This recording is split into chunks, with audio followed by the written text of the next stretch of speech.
Как споменах вчера, ходихме на разходки.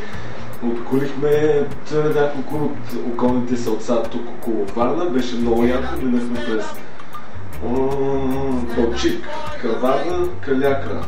И съм направо възхитен на нещата, които видях. Невероятни гледки, невероятни места, всичко беше супер, прекрасно, невероятно, номер едно.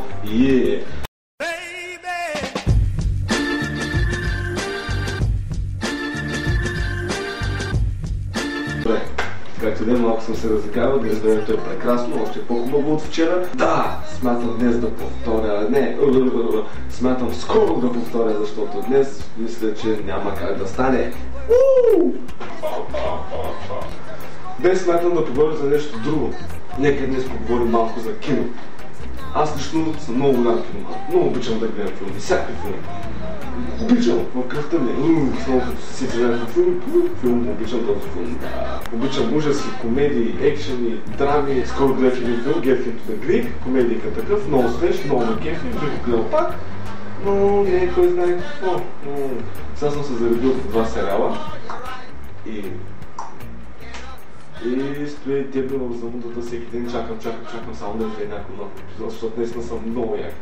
Ето вижте, много ви покажа малка част, в смисъл трябва да се нещо такова. Все пак правя на шапна. Ще да правя въпроса. Какви филми обичате да гледате? Това много ме интересува, много добре днеса.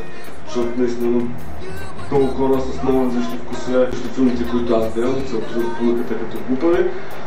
Но това е смешно, защото също с публиката е глупава и да страшно да смисъл на филма. Да, обичам да гледам доста дълбочени филми, мистери. Следите ли някакви сериали? Това също много ме интересува, защото сериалите в момента са повече. Филмите болват, постоянно се нови и всички да са интересни. Аз не мога да... Има само за сега, който ми интересува, но няма да казвам това.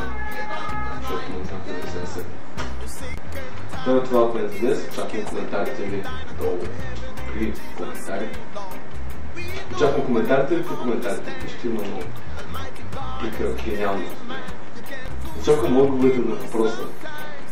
Коментарите и май това.